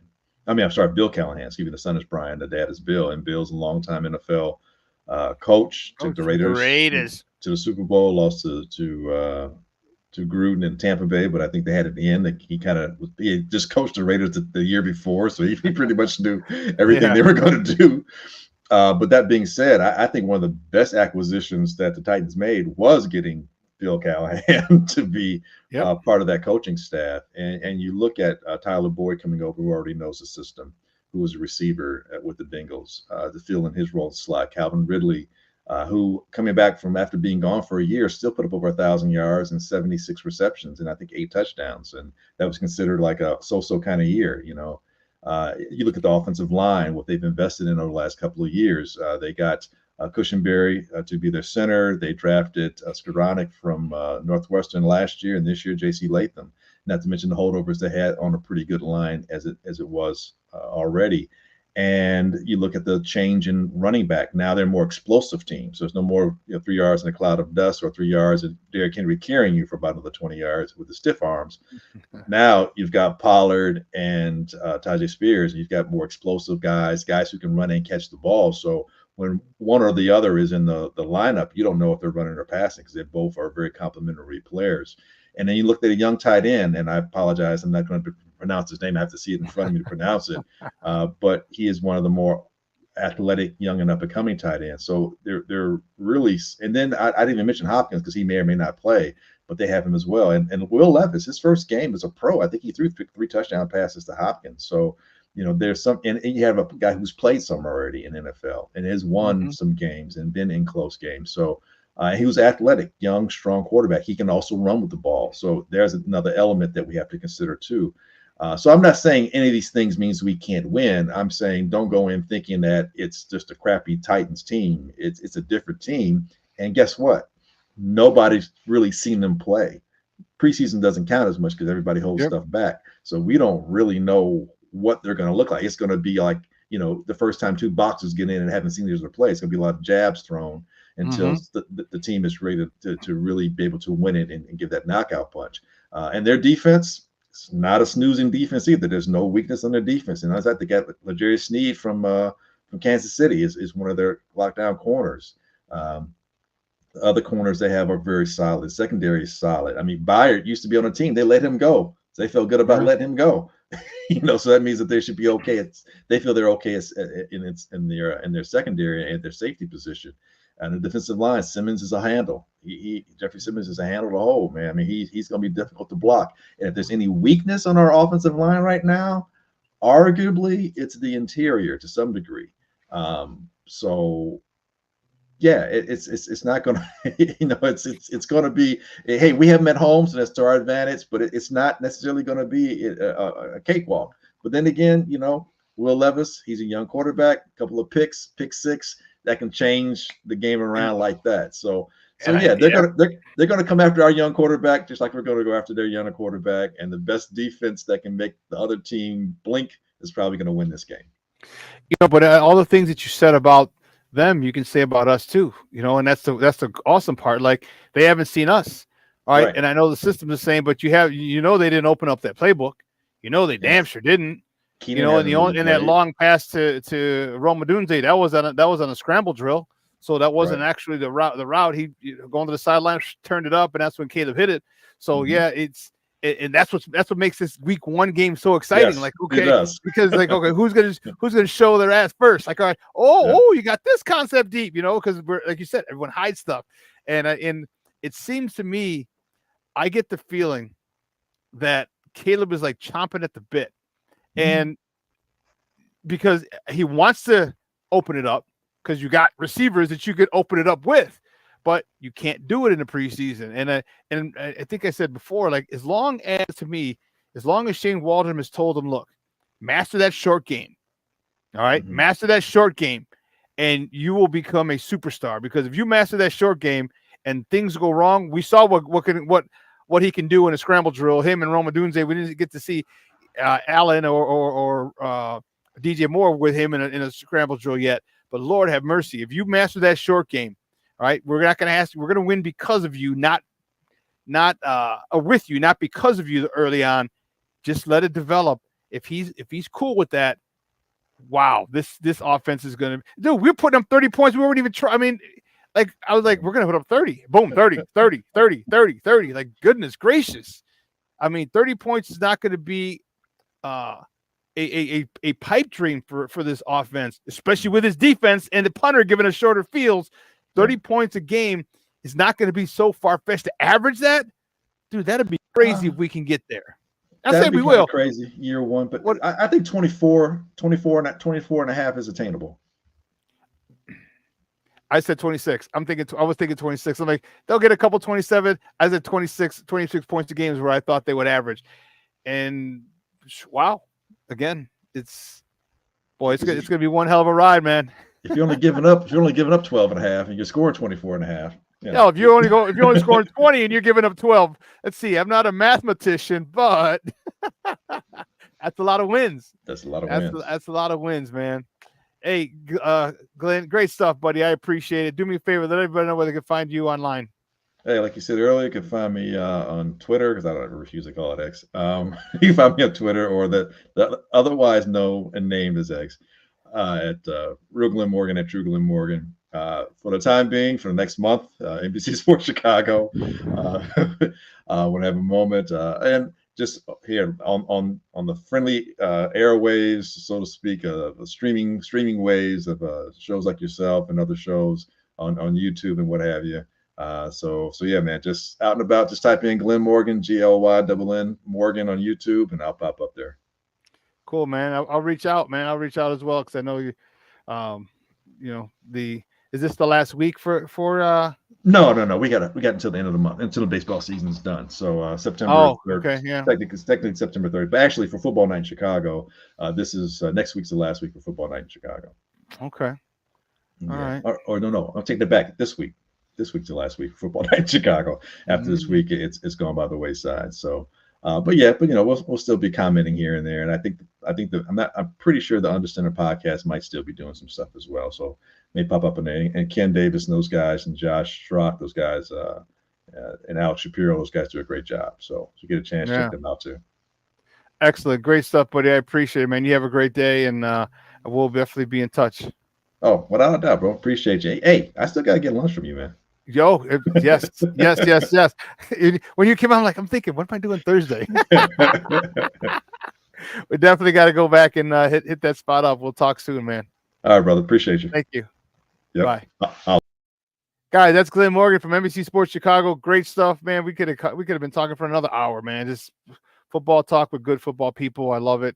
And we'll have him on as much as we can as time permits, as his schedule permits. It's the last week of NBC Sports Chicago. As he said, this is the last week of football night in Chicago. So the end of an era. All right. Comcast Sportsnet was turned to NBC Sports Chicago. All things, we must all evolve. Things change and everything, and we got to roll with the punches, or definitely get left behind. Crazy. But man, that's Glenn Morgan, good friend of the program. Love having him on. Thank you, buddy. I appreciate it, man. I appreciate it. I can't be more excited. I can't hide my excitement. Watching Bears highlights, the hair on my arm stands up. Seeing the interception by Reddy Stewart. Sacks of the quarterback by Kevin Hardy. Velus Jones Jr. with a beautiful outside zone, or he cuts back. All that stuff, man. This is the second team. These are guys who are fighting for spots aren't going to get a lot of time, or were even cut. So it shows you the amount of intensity that this team has, the standard to which that they hold themselves. All right. The first team holds the second team and third and fourth, and guys trying to make the team to a standard. So when you got first and second team, that standard is high. And it's about time. It's about time. I think back, I don't know about the 18 team. I think they just were a good team, but like that, back to that Urlacher team, like they had, and Lovey, the standards that team had. I mean, if you've seen it, I'm sure you've seen it on the internet, the Cardinal game where Lovey's at halftime, and he's saying, that was the first half. He goes, that's why they played two halves. He goes, you come out the second half. He goes, and you show them what we're about. Like, holy cow! Like, it's that type of thing is awesome. That type of thing is awesome. And Armando Jr. says, I'm excited, but still tempered. I remember being all in back in 2019 for them to fall flat. Now I hear you. And I hope that situation doesn't arise again. I hope they don't fall flat again. I hope that they're able to really take off. And I feel that Caleb is ready to do some really good things, because they're holding him back. All right. This is preseason. They definitely not wanting to show anything. Definitely don't want Tennessee to see anything. Didn't want Houston to see anything since they played them, and I feel that there's a lot more weaponry. By that, I mean great play calls, play design in their arsenal, and they just have to sit on it. And now they don't have to sit on it anymore, and that's cool. So we're going to find out. We're definitely going to find out how it all plays out in the end, because as Bear fans, it's been a long time coming. Junior, you talked about 2018 and 2019. like, oh my God, it's the excitement for 2019. And man, we were hurt. We were pissed. All right. Haven't been to the Super Bowl since the 06 season, January of 07, February of 07, excuse me. It's been a while. It's been a while. It's going on, 18 years. Yeah. Far, far too long. So, man, great show. Man, 2 hours. Well, off the dub, plus 68 of preseason. Yeah. Well, a lot of it had to do with the defense. What they have, 3 pick sixes? 3 pick sixes? You take 21 points off of that, that's 47. That's okay. That's about average. But 68 plus 68 in the preseason? But off the dub, but that's the intensity, that's the standard that I'm talking about. That this team has set, the starters have set, the veterans have set for the youngsters, for the newcomers. And dude, that's awesome. That is awesome. 68 plus 68 in the preseason is unheard of. And I love it because it's our Bears. Man, you're right, man. Off the dub, because Off the Dub says we're plus 68 in preseason. If we're holding back, OMG, bear down. Yeah, bear to freak down, man, because it's going to be one hell of a ride. Like I said, it's going to be one hell of a ride off the dub. Well, listen, guys, 2 hours is coming and gone. I want to thank Glenn Morgan for coming on, talking football with us. Great conversation. Make sure you follow him on Twitter, all right, and see where his next stop is in the sports world, in the media world as well. I want to thank him. Great stuff. And I want to thank you guys for tuning in and keeping this chat lit. All right, Patty and Jeremiah and Junior and Off the Dub and Cornelius and Shawn and Black Diamond in the house. He came in a little late, but I told you people were coming in right around 10 o'clock. You know what I mean? All you guys who stopped in, I truly appreciate it. Levette, King Booker World, and obviously Jay Grizz started off getting in early. Mr. Charles Johnson was in the house. That's what I'm talking about. Ant Mass. This all you guys. I appreciate it. Please don't. If I forgot your name, please forgive me. I do appreciate your love and support. So, for everyone here at Sports Zone Chicago, guys, I'm your boy, the SuperBack, Shawn Sierra. Guys, have a phenomenal day. It's a little cooler here today in Chicago. What's this supposed to be? Only 85. So down from 99 yesterday here in Chicago to 85. Beautiful, beautiful day. Get out there, enjoy it, have fun with your peoples. All right. And like I said, let your loved ones know you love them, because that death thing is very final. The finality of it can be overwhelming. All right. We'll replay this tonight at 6 o'clock. So if you missed it, tune back in at 6 o'clock. You'll be able to check us out. All right.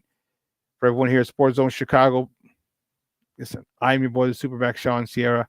Have a phenomenal, phenomenal day. All right. We out.